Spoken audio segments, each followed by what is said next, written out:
Lakeland Public Television's Common Ground is brought to you by the Minnesota Arts and Cultural Heritage Fund. A floral design is like a sculpture, just like you carve something out of stone. You take a lump of something and it doesn't look like much in the beginning, but then when you, like if you're carving, you carve away, you know, little bits here and little bits there, and you start seeing the piece of art come from it, and that's how flowers are. You take a flower, you cut the stem, you put it in the right location, the right area, and then pretty soon that piece of art is coming to life in front of you from just a pile of flowers. I'm Jill Bitker, and I am a master florist. And I've been a florist for, oh my gosh, probably 16 years now. I got my start working in a flower shop as a part-time job just to wait on customers. And then one day, one of the ladies that worked there, she was pregnant and had to go on maternity leave to have her baby, and they pulled me from up front and said, here you go, make this arrangement, we need help at the design table. And that's how I got my start. Designing flowers, I found out that I had a natural aptitude for it, that I loved it, and it was just something that comes from my soul. It was just a surprise because really I was going to be a veterinary technician. So being a florist was a definite surprise in my life. The whole time that I worked there, I was watching the designers and kind of wishing, you know, I could do their job. I just loved what they were doing. I loved seeing them take something, you know, just like random flowers. To me at the time it looked random flowers, and turn it into this piece of art right before my eyes. And they made it look easy, you know, 15 minutes, boom, and they had this beautiful bouquet. And I just, yeah, from the sidelines, I felt like I was just falling in love with it, but I didn't know anything about it at the time. So it was a bit of a shock when they called me down to the table. I learned from a couple of designers that have been doing it for almost 20 years, and they taught me the skills that they knew at that time. And then I just, because I fell in love with the craft, I took it upon myself to actually teach myself how to do floral design by reading books. And then after that, I found out about an accreditation to become a master florist. And so I looked into that and did my own training again at home, preparing for the test to become a master florist. And I passed, which it was a really grueling experience. People were crying when they left doing the test because it was so intense, but I worked hard and it paid off, and I became a master florist. And then from there, I found out about a school in Minneapolis, and I felt like I needed to have some more base for knowing how to do floral design. I still had a little confidence issue. Am I doing it right? Are my mechanics correct? Is what I'm making balanced and proper? When another florist looks at it, are they going to say that that's properly made? So I attended then an Institute of Floristry down in Minneapolis, Minnesota, and that's where I got certified as a certified designer. Today I'm going to create a classic vase arrangement, and I just wanted to share with you kind of the steps that go into what I do on a daily basis, making a beautiful spring arrangement that anybody, you know, could take and enjoy for themselves. I love cylinder vases, so I'm going to use a cylinder vase, and I'm going to add a little interest by throwing some marbles in the bottom.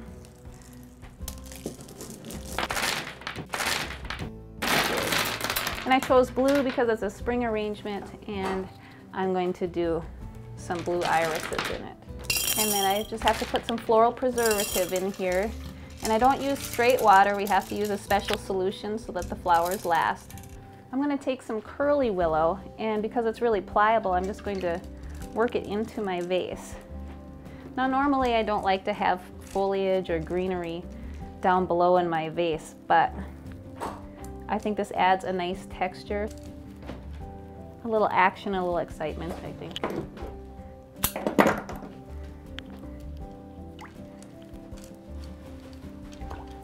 What's nice about using the curly willow too is it's going to create a grid for me to make my flower design.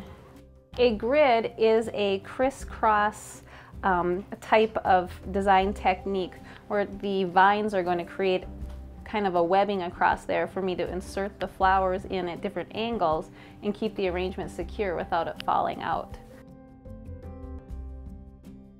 I'm going to use kind of a common type of greenery, which is leatherleaf fern, that we use quite a bit in the floral industry.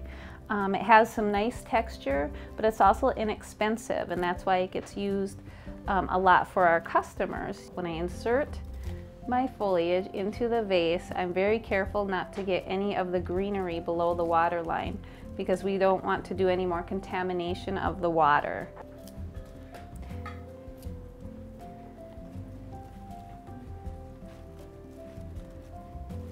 All right, and now I have my vase, the greens collared, creating a base for my design. And next I'm going to add what I like to call accent flowers. Those are a lot of different flowers, but there's the smaller flowers like caspia or baby's breath. Some people call them fillers, just to create a little body in my design.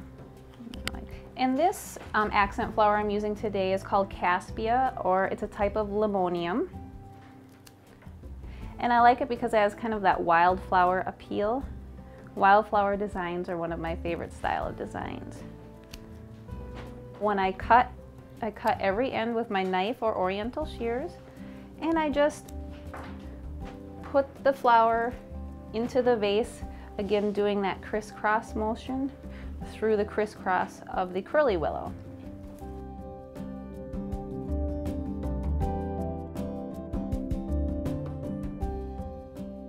So I think this is enough caspia for right now. So next I'm going to put in some stargazer lilies, and that's these beautiful lilies here. And I love them because they're such a big flower and they're showy and they're very fragrant. And these are actually grown right here in Minnesota, just down by Plymouth, Minnesota. So I love when we can get flowers that are Minnesota grown and use them at the flower shop. And I'm going to remove all the foliage from the stem.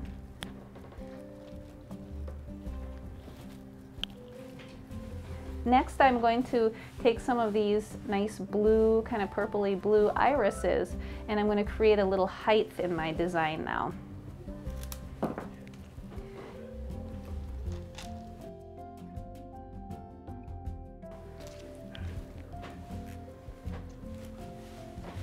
And because I'm doing a garden design, I'm actually not going to worry too much about strategic placement of my flowers. You know, this would be an arrangement that would be perfect for you to create from your own garden flowers this summer when you're growing them from your garden. Cut your flowers from the garden and create a design like this. There's designs that are monochromatic where I could do a design like this and use the pink lilies and then use all other pink flowers. That would be a monochromatic design. And those are very beautiful, and those are kind of fun to do. Or I could pick just two colors and just do like blue with lime green would be beautiful because that would highlight the blue. But for a garden design, I like to mix all the colors together and kind of give kind of a rainbow effect. I probably wouldn't put orange in here though. Orange is probably, it may be beautiful with the hot pink, but with the blue and the hot pink and the yellows that I put in there, orange might not be as awesome. And since it's springtime now, I'm going to add some daffodils. And these are field-grown daffodils that we get from our supplier. And special handling is needed with these because when you cut their stems, they give off a sap that's toxic to the other flowers in the vase. So I'm actually not going to recut the ends. Usually what I will do is pull them quickly from one water source and tuck them to the other. And so I am going to do that and just add a few for a little pop of color. Okay.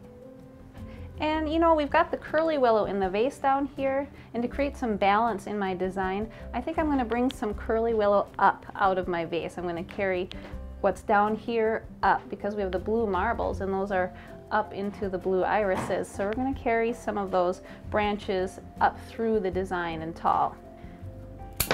And I'm going to use my oriental shears and I'm going to cut that just at a slight angle. And the oriental shears, I just use those for cutting woody stems or thicker branches because it's a little easier. It still has the cuts kind of like a knife through it, and it won't crush the stems like maybe a pair of scissors would.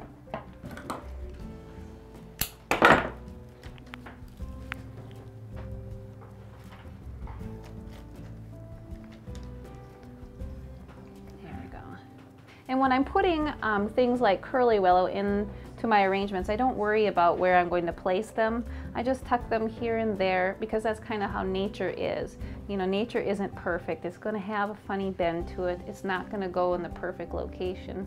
So if you were creating your own design, just let it go where it's going to go, because that creates movement to the design.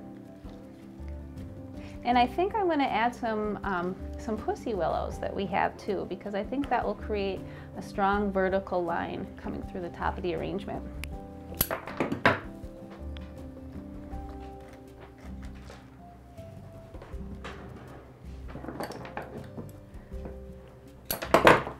And just a few of these will add some excitement to the bouquet. That's what's going to carry your eye up through the design. And I think for just a little bit more interest, I'm going to add some of these pink roses in there. And I think that will be the last that I put into this arrangement. I'm going to remove some of the guard petals from my roses. And I do that because they're called guard petals because that's what protects the rose while it's growing. But I remove it because they're not as pretty as the rest of the petals.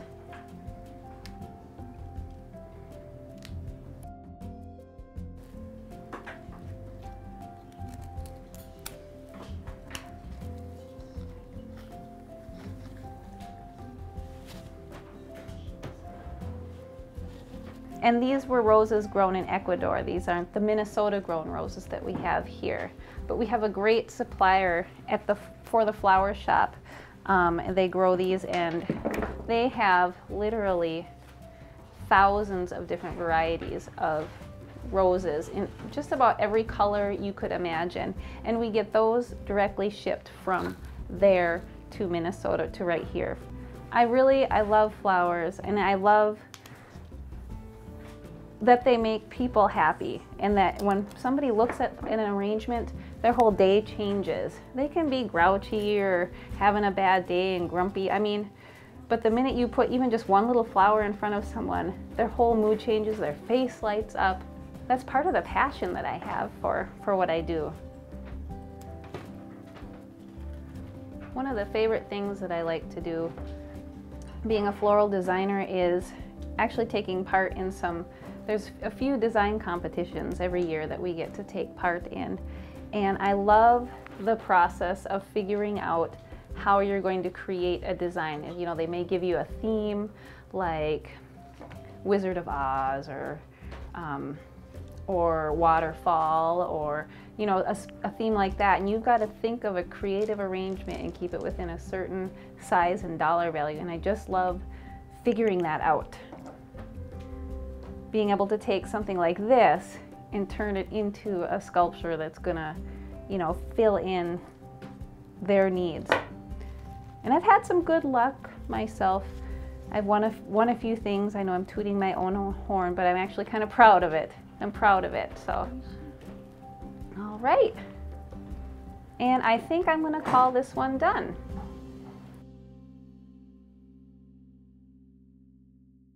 If you enjoyed this segment of Lakeland Public Television's Common Ground, consider making a contribution at lptv.org.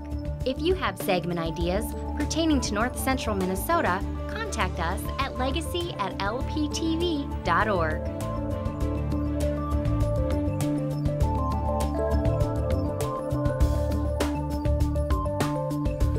Common Ground is funded by the Minnesota Arts and Cultural Heritage Fund by the vote of the people on November 4th, 2008.